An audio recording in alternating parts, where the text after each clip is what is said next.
So impressive. I promised my wife I wouldn't speak about Europe either.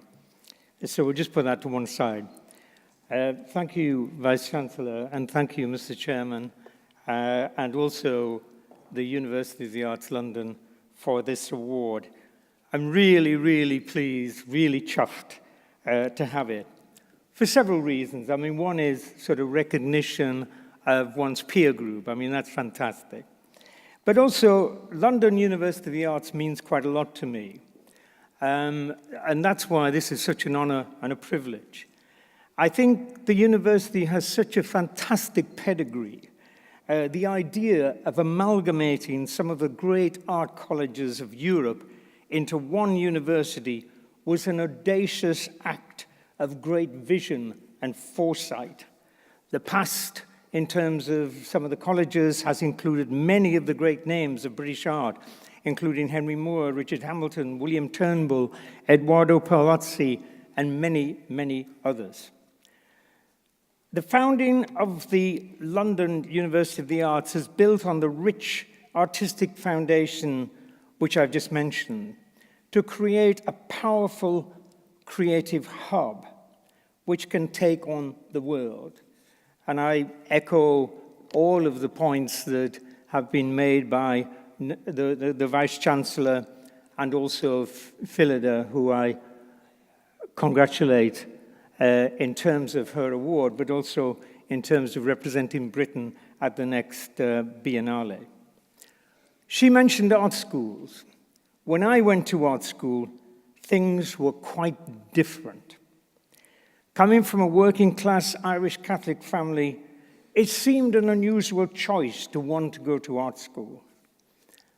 I was called in by the parish priest to warn me of the bohemian stories and antics he had heard about at the College of Art.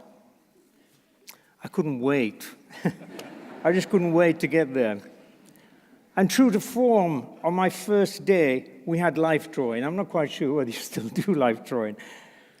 But it was, it was a traumatic experience for me, a teenage boy from Middlesbrough. I hid behind my drawing board and realized for the first time that I could draw figures from memory.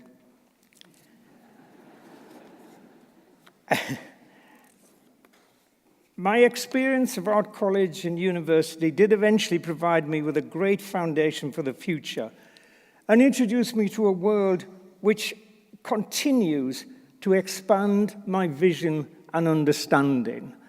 I continuously want to be involved in the arts. What you've just had and what you're going to have in the future is so, so important to the development, not of just you as individuals, but society in general. My wife often reminds me of a fairy tale by Hans Christian Andersen, 5 peas from a pod. Once upon a time, there were 5 peas in a pod.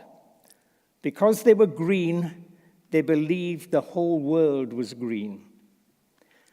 Education encourages to come out of pods and explore how colorful and diverse the world is out there. Art and design education in particularly does that very, very well. As you move into a new world, remember what Mark Twain is supposed to have said. Don't part with your illusions. When they have gone, you may still exist, but you have ceased to live. We must not forget, this is your day. Congratulations on what you have achieved and what you will continue to achieve. Bon voyage.